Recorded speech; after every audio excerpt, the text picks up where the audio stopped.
Kán Máté! Nyugi bozó, kura könnyű pálya lesz, az első naphoz csak bemelegítés. Még az internet, milyen volt ez a kis szakasz? Hát figyelj, szerintem várom.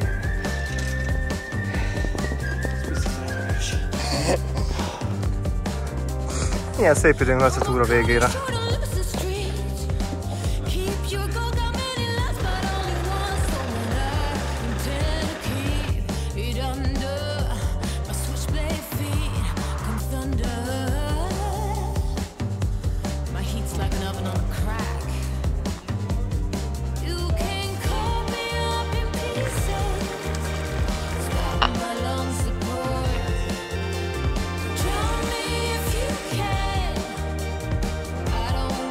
Megérkezésünk nagyon megfontolt és nagyon jó indulatú volt Courtney-del Petzóba, mivel nem néztük meg azt, hogy hol lehet parkolni, nem néztük meg azt, hogy hol lehet letenni a kocsit, hanem úgy voltunk vele, hogy majd biztos megoldjuk. Olyan viktoros volt.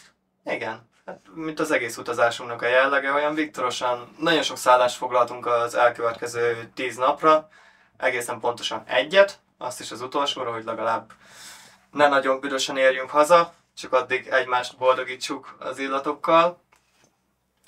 De ide megérkezvén beszéltünk egy-két helyivel, és mondták, hogy össze-vissza eldugva talán lehet a városba találni ingyenes parkolóhelyet, és az internet csodás világának hála nekünk ez sikerült is, ezáltal már rögtön az út elején tudtunk spórolni nagyjából 20-30 ezer forintot, attól függ, hogy melyik helyen álltunk volna meg, aminek természetesen mi nagyon örülünk, és alapból is azt terveztük, hogy fent alszunk a hegyen, és hogy ezt minél olcsóbban kihozzuk. Hát az ingyennél olcsóbban ezt nehéz kihozni, annyi, hogy a felvonóra kellett fizetnünk, de ez szerintem egy ilyen helyen természetes, és más megoldást nem találtunk, mert kicsit késve érkeztünk meg, hála Máté kollégának. Meg alapból se kívántuk a 3000 méter tentbe megmászni, hanem elég nekünk a technikás viafárátát megmászni. My heat's like an oven on a crack. You can cut me up in pieces. Stop my lung support. Drown me if you can. I don't get upset. Put me out, all way out. Tofánani Petzóra megyünk felfele, ami egy 3200 méter magas hegy, és van rajta egy nagyon komoly vélfáráta. Mi most a felvonóval felmegyünk 2400 méterre, és 2400 méterről támadjuk meg a csúcsot, ami nagyjából egy 6 órás fekete jelzésű vélfáráta, és ez nekünk nagyon jó hír, mert hoztunk magunkra egy teljesen kezdő hegymászót, Bozó Márkó nevében, vagy Bozó Márk nevében.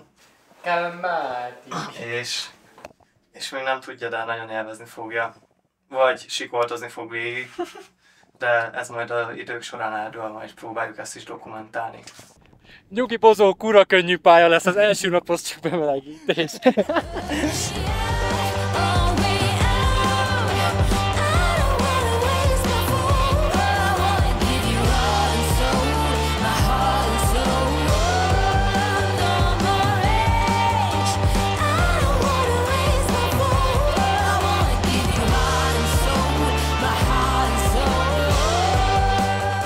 Túrázni, akkor már Márkóval mind a ketten ott toporzékoltunk, hogy indulnánk.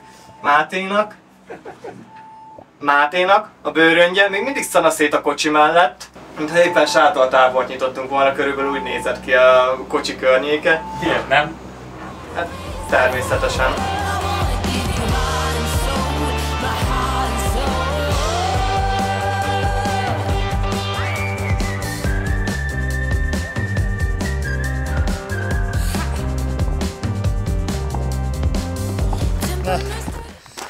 Nem kell túrabot, majd lesznek fent botok.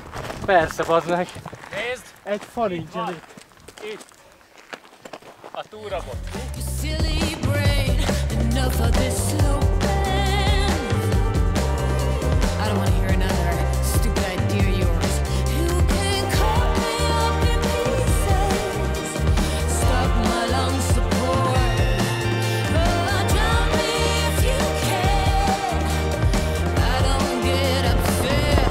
Akció, bazd meg!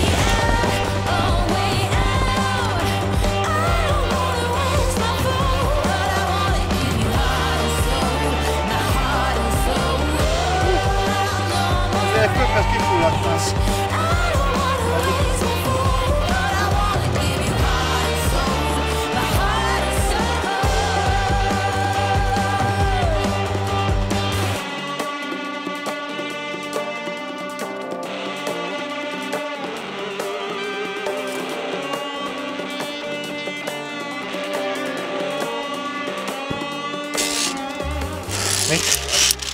Videózni itt az interjú. Milyen volt ez a kis szakasz? Hát figyelj, szerintem a lábam elmond minden. Ez biztos remegős.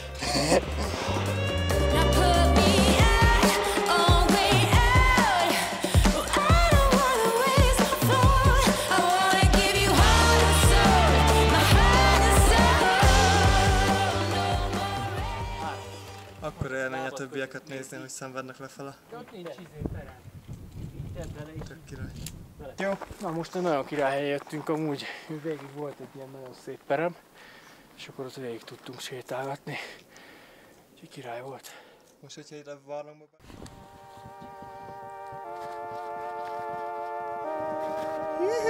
De jól néz ez ki.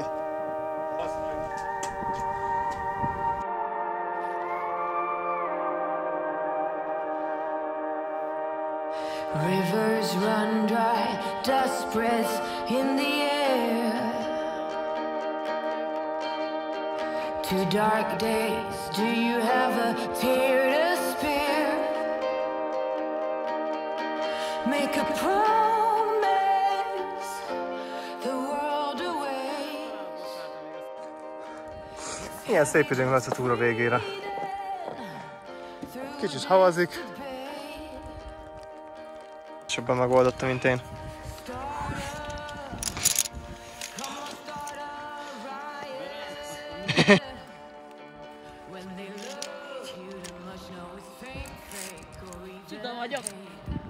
Olyan cukim, hogy itt.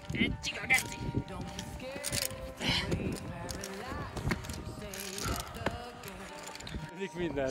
Sokszorozódik. De figyelj már, milyen jó már, hogy élve jöttünk fel amúgy a naplementére, és sokkal élvezhetőbb, nem? Igen, igen.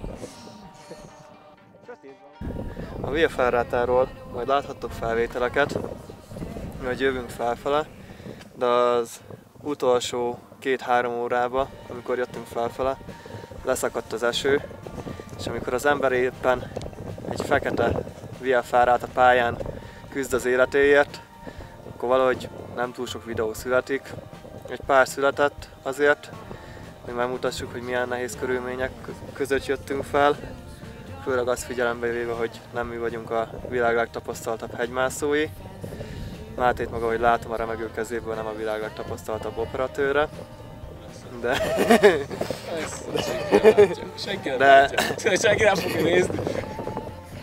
De ennyire nagy élményt, meg ennyire nagy megnyugvást még nem jelentett az, hogy egy menedékházba felérhettünk, mert tényleg nagyon veszélyes volt, ami itt a végén történt.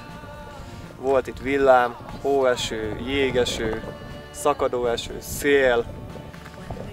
Hallottuk, ahogy a kábelek sisteregnek mellettünk a statikus elektromosságtól. Szóval ez az az igazi helyzet, amikor tényleg nem kéne senkinek fent lenni egy hegyen.